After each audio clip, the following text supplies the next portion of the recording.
in ka badan 33,000 oo arday oo dhameysatay waxbarashada dugsiyada sare ayaa maanta waxa ay u fariisteen imtixaanka shahaadiga ah ee dugsiga sare oo ay qaadayso wasaaradda waxbarashada hidaha iyo tacliinta sare ee xukuumadda federaalka Soomaaliya.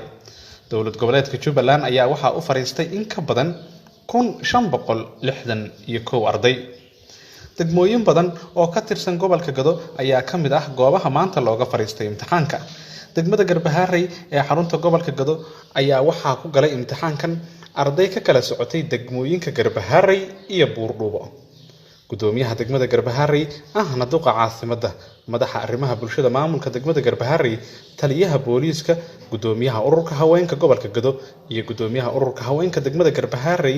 ayaa maanta goobjoog ka ahaa furitaanka imtixaankan. Gudoomiyaha degmada Garbaharey ahna duqa caasimadda Xasan Sheekh Cilmi Jaamac Xasan Garbaharey ayaa alla uga baryay in uu imtixaanka u fududeeyo ardayda. Sidajiya marka imtixaanku ma ahan wax ayna soo baran ma ahan waxa soo barateen horta awalo waxaan in leeyahay sidajiya waxaan in kala dardaarmayaa kow imtixaanka inaad marka baad akhrisaan marka labaad akhrisaan mar saddexaad akhrisaan marka labaad akhrisaan kadib bisinka aad iska qabatid meesha aad buuxinaysid waa inaad iska fiirisid haddii imtixaanka yahay goobo gali haddii yahay taxi waa inaad degdegin su'aalooyin waxaa jira isku eg oo isku macno oo igwaal ah waxaa la rabaa inaad fiirsatid isdejisid akhrisid maskaxdaada dejisid waqti baad haysataa waxaan kaga digayaa qofka wax bartay waxa weeye oo wax soo bartay marka hore hadduu hal mar buuxiyo markiska mar labaad warqad kale laguma siinay ama aad lambarka hilmaantid ama magacaadii aad maaragtay rool numberka aad hilmaanto meel aan loogu talagalin aad ku qortid problem buu keenaya taas horta waa dardaaran waxa ugu badan oo in kala dardaarmaya imtixaanka inaad akhrisaan waa haddaba xasuusta koobaad iyo labaad iyo saddexaad akhriya maadada walba akhriya markaad akhrisaan beejaska markaa kadib imtixaanka bilaabo waxaan saaka meeshaan iskugu imaanay imtixaankii qaranka oo ugu dambeeyay oo waqtiga dheer juhdiga ku soo bixiseen mustaqbalkiinni intaasoo sano 12 sano ayaad soo wadeen waxbarashadan saakay waa meeshii ugu dambeysay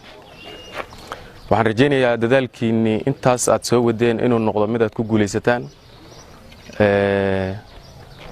waxaan leeyahay guushiinni ha ka dhigana hal bacaad lagu lisay dadaalkii intaas aad soo wadeen mid aad ku guuleysataan oo maxaan ku dhahay ujeedadii higsiga aad lahaydeen ka mira dhalo baan rajaynayaa inuu noqdo ilaahayna ka baryayaa waxaan in leeyahay waxaan oo codsanayaa waliba in ayna dhicin in aad qash iyo maxaan ku dhahay waxyaalahaas aad isku daydaan ama sababtoo wax yar oo qash oo la inku helo halkii maakis oo maxaan ku dhahay lagu jaro waa dhibaato fara badan bay ka soo gaarayso ama degmo ahaan nagu soo gaarayso ama mustaqbalkiinni ardaynimo intaasoo dadaal ah ku soo bixiseen maxaan ku dhahay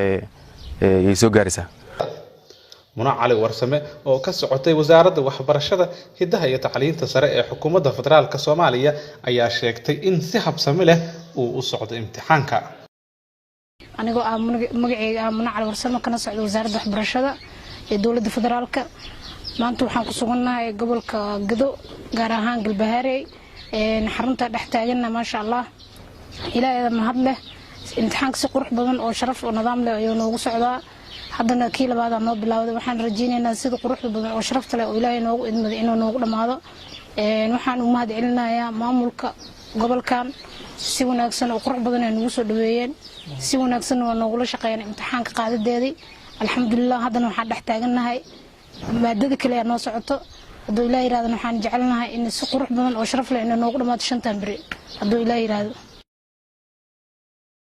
imtixaanka shahaadiga ah ayaa ardaydu waxa ay ku galayaan 114 xarumood oo ku kala yaalo magaalada Muqdisho ee caasimadda Soomaaliya iyo dowlad goboleedyada xubnaha ka ah dowladda federaalka sida Jubbaland, Koonfur Galbeed, Hirshabeelle iyo Galmudug. Maxamed Cabdi Aadam, raadiyaha TV-ga qaranka, Garbaharey.